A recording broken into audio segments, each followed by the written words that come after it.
What's going on, everyone? It's Travis Brown, actually here in the Eagle newsroom for once, and I'm alongside the man, Jay Arnold. We're going to break down some of the X's and O's, some of the talking points from Texas A&M's 23-21 win over Arkansas at AT&T Stadium on Saturday. Jay, what's going on, bud? Hey man, that was a wild one. Thanks as always for having me. I'm looking forward to diving into this game because it was a fun contest. Hopefully diving in normally and not from the 3-yard line like KJ Jefferson there. Let's just start there because that's one of the two crazy things that happened in that game. Of course, we're talking about KJ Jefferson's dive from the 3-yard line where he fumbles. Tyreek Chappelle recovers, runs out, gets stopped, hands it off to Damani Richardson, and he takes it to the house. In total, it's I think a 97-yard scoring play for the defense. I guess let's start at I know Damani Richardson says, of course they don't practice something like that, but as a defender, how do you have the wherewithal? Is it even smart necessarily to go and try to take the ball from a player like that? Just how do you analyze that play? Well, for one thing, I will say that I think it's smarter to try to take the ball as opposed to like a pitch, right? Like that's definitely a lot more controlled exchange of the ball. But you look at Damani Richardson and his football, I guess, awareness. This isn't the first time that he's done something like this. And you look back at the LSU game last year in 2021, where, it didn't end up being called, but he stripped that final kickoff from the LSU player. So I think this is just something that Damani Richardson kind of has a natural instinct for. And obviously he was able to somehow communicate. I don't know if they were talking to each other when it happened, but he got the ball from Tyreek Chappelle. And I mean, all the way down the field. It's such a huge swing point in the game as well. Arkansas is about to go up by 14, and then all of a sudden A&M pulls within 1. Obviously, the mixed extra point hurts that a little bit, but I mean, I also don't necessarily know what KJ Jefferson was thinking, making that leap from the 3 or the 4.5 or wherever they were on the field. It's first down. It's not a deal where you have to score right then. You're not short on time. So I don't want to place too much blame on him because he also still had an incredible game and was a real threat running the ball. But it was just a wild swing in events. And, hats off to Tyreek and Damani for executing that. I mean, people are going to be talking about that for a while.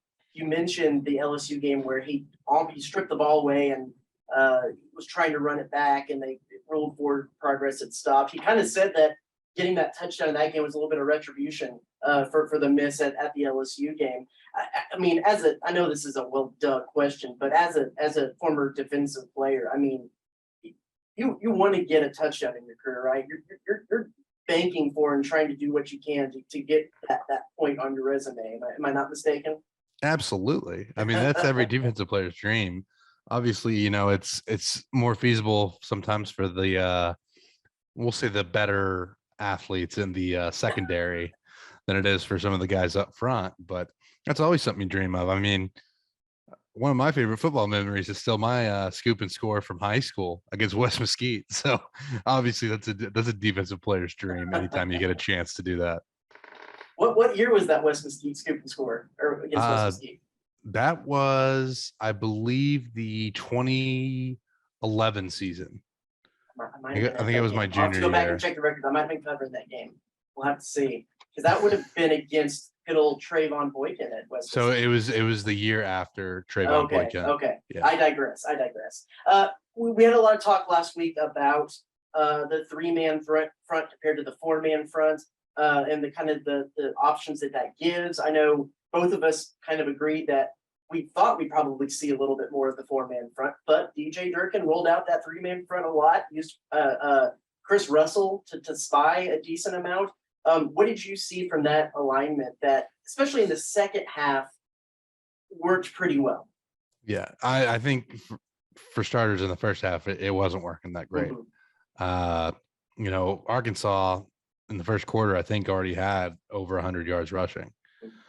And, obviously this Arkansas rushing attack was problematic no matter what A&M did scheme wise, just because of their ability to run the ball. But it really did seem like having the 3-man front with the spy helped contain KJ Jefferson quite a bit in the second half. I still think I would have gone with a 4-man front. Uh, and I think it really hurt A&M in the pass rush game, which we did kind of talk about. You don't want to rush a guy like KJ too much, just because it can open up running lanes for him. And so I see why that was kind of the issue for not generating as much of a pass rush. But I mean, Chris Russell had a fantastic contest.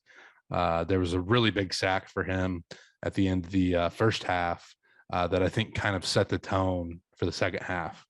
And when you have a guy like KJ Jefferson who has the ability to break off these big runs, whether it's a designed run or whether it is a situation where everyone downfield is covered and he just breaks off and improvises, it's a unique aspect to the game. And when you have somebody like Chris Russell who's able to be that spy and kind of negate some of that a little bit, it's a huge boost to the defense. And so for those who might not be as football savvy, what is the role of a spy in that situation? Because I think it's obvious that you're keeping tabs on the quarterback, but when you do run that 3-man front, it does seem like he is that fourth kind of contained man. Walk through what the role of a spy is in those situations. Right. So the spy is going to basically respond if the quarterback does decide to pull it down and run in a passing situation. And with a KJ Jefferson, he has the ability to get outside of the pocket. So you have Russell out there basically to contain, so that he's not able to make those outside runs to get to the edge. And when you have your defensive backs downfield who may not have their eyes on the quarterback, who may be facing the receiver or the tight end or whoever they're covering, it can take time for them to get turned back around in order to play the quarterback run. So your spy basically helps to adjust to that. And when you have a defensive line, you're rushing the passer, you always run the risk of either creating a lane for the quarterback to escape through or running past the quarterback upfield if the offensive line does a good job of shoving you by. Basically, having Chris Russell back there limits the opportunities for KJ Jefferson, either on the interior if a lane's created by the pass rush, or if he decides to escape the pocket. So I know we usually save this kind of future talk for the end of the episode, but I think it's a point to talk about now, in the fact that they're going up against the Mississippi State team next week, who is Mike Leach, air raid, throw the ball around. In the past 2 years, they've gone with that 3-man front. Of course, that was with Mike Elko, the former defensive coordinator. 2 years ago, it worked wonderfully. Last year, Will Rogers, Mike Leach both kind of said, yeah, they did the exact same thing that they did the year before, and it was easy to scheme against and game plan. I do think they'll go again with that 3-man front, that dime package against this, but how does that 3-man front maybe look different this week as opposed to last week? Yeah, I mean, it was a pretty vanilla scheme from Elko the past 2 years. Like you mentioned, you're dropping 8, rushing 3, and Mississippi State had trouble with it the first year, but last year they had all of that film to work with, and A&M basically did the same thing. I think you stay with the 3-man front, obviously, just from what Mississippi State does. You don't have as much of a threat of a runner, right, in Will Rogers versus KJ Jefferson. So maybe you bring some more pressure, some more exotics. Now, the problem with that is it's obviously an issue when you have an offense that's designed to kind of get the ball out quick, like Mississippi State's offense is. But, it's a tough matchup. We'll see. Obviously, the secondary for A&M is extremely talented. Probably the strength of this defense. And I do think that you're seeing the defensive line, as they get more experience, improve. But as far as schematically, I mean, what a Mike Leach air raid offense is. So there's only so many approaches that you can take to that, right? Like if you're playing a triple option team, you're going to have a 4 to 5-man front. You're not going to have a 3-man front. If you're playing an air raid team, you're probably going to run a 3-man front.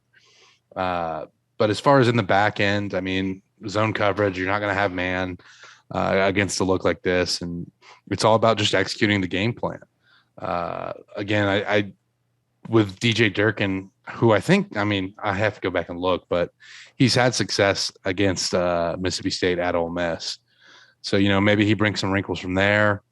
And you still look at the personnel that A&M has in the back end, guys like Damani Richardson and Antonio Johnson. It's a really strong defensive back unit. They just have to go out there and make plays. For sure. So, on the offensive side of the ball, going back to the Arkansas game, it seemed like A&M's offensive line, especially in the second half, were able to kind of take a little bit of that next step forward.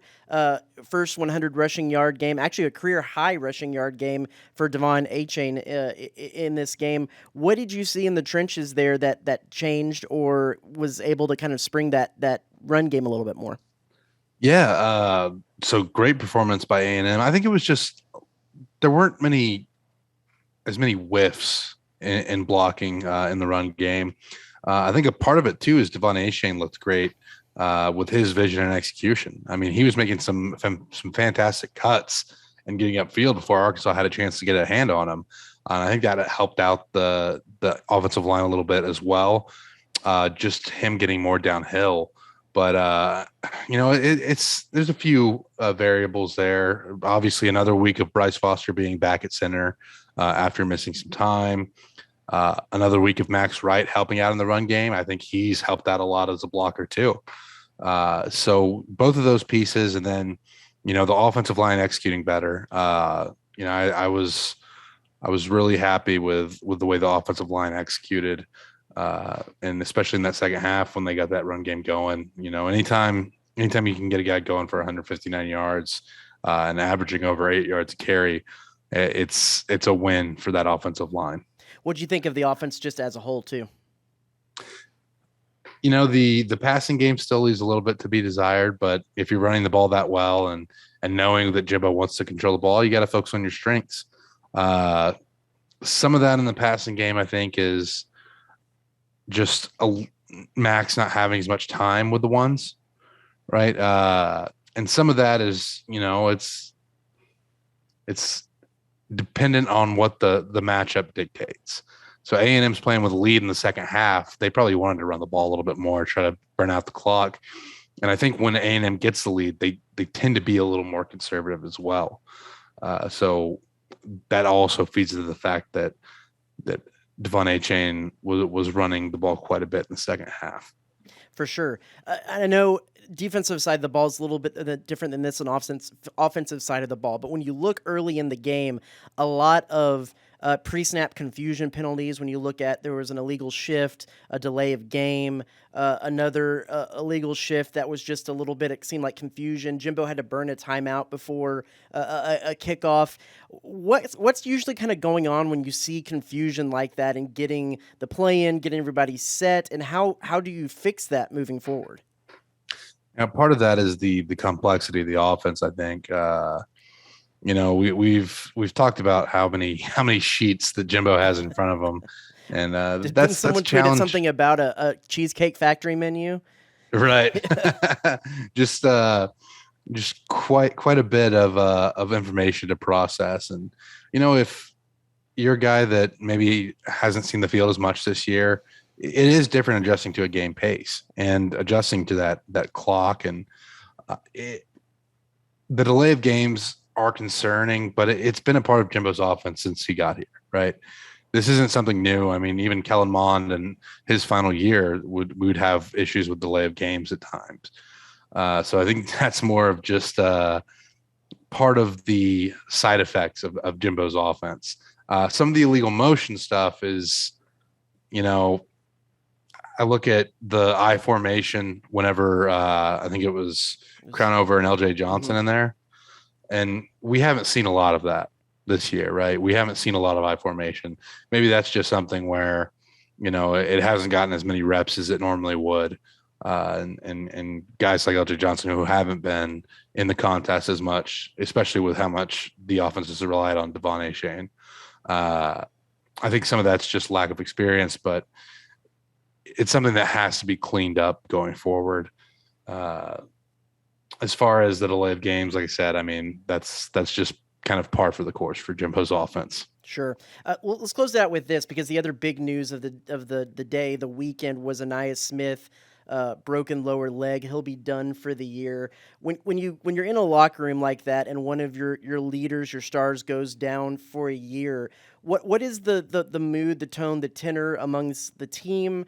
And is it one of those things where I know the fans have a real emotional reaction to it, and it kind of hangs heavy on them because it's a player that they've grown to love. Is it that emotional for the team? Is it easy to move on from? What is that kind of like in a locker room when you have a guy like that who goes down with an injury for the year? Yeah, it's a little bit of both, right? I mean, especially when you have a guy like Anaya Smith who probably could have gone to the draft last year and been drafted and in the NFL, but made the decision to come back to Texas A&M. And then the fact that he's such a leader, a vocal leader in this locker room, it's a big loss. I mean, he's a guy like that's going to be the one that's showing the younger guys how to work, how to execute, and how to practice. Everything that goes into being a successful football team, you rely on your senior and your upperclassmen leaders to demonstrate that for the guys coming in. But at the same time, you have to have that next man up mentality. You have to be ready anytime something like this happens. Obviously losing Anaya Smith is a huge blow, but if you're one of the receivers who's been waiting in the wings, you have to look at this as a chance to go out and prove your worth. So it's a little bit of a catch-22. Obviously, nobody ever wants to see a leader get injured. Nobody ever wants to see somebody who has poured so much into this program like Anaya Smith has go down. But you also want to take advantage of those opportunities when you're given them. For me, I mean, my first start against Duke came because one of the guys ahead of me on the depth chart was hurt. And I mean, it's a weird emotion because you're happy that you get the chance to have the opportunity to play, but you never want to see your teammate get injured, especially not something like this where it's a season-ending deal for Anaya Smith. Yeah, for sure. And you're a guy. I mean, I know people know that dealt with some injuries through your playing career too. From Anias's perspective, when you are injured and what does that look like in the day to day with practice and then getting into game times? And what does that look like for a guy who can't play but wants to still be plugged in and part of the team? Yeah, I mean, you're still going in there to the game plan, looking at how you can execute. A guy like Anaya Smith is probably still going to go into film, see what kind of opportunities the defense that they're facing that week is giving them. I know for me, you're basically taking on a coaching role, right? You're helping to analyze everything. You're helping to get those guys prepped, stay on focus, and maybe there's something that the coach doesn't see in the matchup, but that you're able to kind of pass on to the guys. If you're out there at the game, you're still watching everything that's going on. So any set of eyes that you have on that field, it can make a difference if you're able to pick up on something that somebody missed. And, being able to relay that information to the guys in your position group or on your side of the ball can be a massive win. I mean, it's tough, right? Because it's hard to stay locked in when you know that you're not going to be able to contribute. But I have a feeling that a guy like Anaya Smith is going to thrive in that role of being able to be a quasi coach after dealing with the injury. Sure. So we'll wrap it up with two things. First, on the football field, one, kind of some of your keys to the game coming up for this Mississippi State game that A&M needs to do to be successful. And for one thing, execution and special teams. That was an issue in the game for A&M against Arkansas. Obviously, on that big play for Damani Richardson, they had the issue with the extra point where I didn't really see exactly what happened. I don't know if it was like a low snap. It was a little bit of a bad hold from what I saw on the. Yeah, so I know Constantino kind of struggled with the hold a little bit, but I didn't know if it was because of the snap or if it was a mishandle. But obviously that leads to a missed extra point, and then also a missed field goal later in the game. Special teams are really important. It's part of what won Texas A&M the game against Miami with that muffed punt. A&M was lucky enough that Arkansas had their own special teams miscue whenever the field goal was basically doinked off the very top of the upright. Which you said you've seen before. It happened earlier this year, Tulsa and Wyoming. I think Wyoming was going to win the game in regulation, and they send one off the very top of the upright. There you go. So, yeah, I mean, when you watch as much college football as I do, you get to see quite a few interesting things, we should say. That's how you can tell that this game was a wild one, because you get a few moments like that in this contest. But special teams are going to be massive. You have to limit the big plays against this air raid offense of Mike Leach and Mississippi State. Will Rogers is obviously a very, very talented quarterback. Get pressure on him. A&M did a better job of getting pressure on KJ Jefferson than they have in a while, getting sacks. That's something that hasn't necessarily been showing up in the stat line for Texas A&M, so they need to keep that going against Mississippi State. And then I think we see what the identity of this team is going to be. Running the ball is going to be the key to winning SEC play. And we'll see if they're able to keep up the good offensive line play from that second half when they take on Mississippi State in Starkville. For sure. And then the same way we close out every week, what's on the menu this weekend for the Mississippi State game? Yeah, so I'm actually going to be headed to Austin this weekend. Starkville's a little bit out of the way. Austin's only an hour drive for me from Houston. I'm planning to go see my friends at Leroy and Lewis and get their L&L burger, which is one of I'll just say it probably is my favorite burger that I've ever had. Okay. And it's just fantastic. They use ground brisket. I mean, it is one of the best burgers I ever had. If you go to Austin, make sure you get the L&L burger from Leroy and Lewis. There he is, Jake Arnold, breaking down the Arkansas win and looking ahead towards that Mississippi State game. Jake, I've been bad with names all day. Jay, I tweeted out that Max Johnson tore his ACL, not Max Wright. So it's been a day I'm just becoming my inner Robert Cessna is coming out one day at a time. I mean, to be fair, my head is still spinning from that Texas A&M Arkansas game as well, with everything that we saw. Yeah, well, I just doinked that name off the top of the upright. Jay Arnold, thanks so much for joining us this week. As always, you can catch him every Monday, Tuesday, breaking down the previous game here on the Eagle. And you be sure to check theeagle.com for more continuing coverage coming up to that game this Saturday. Thanks so much.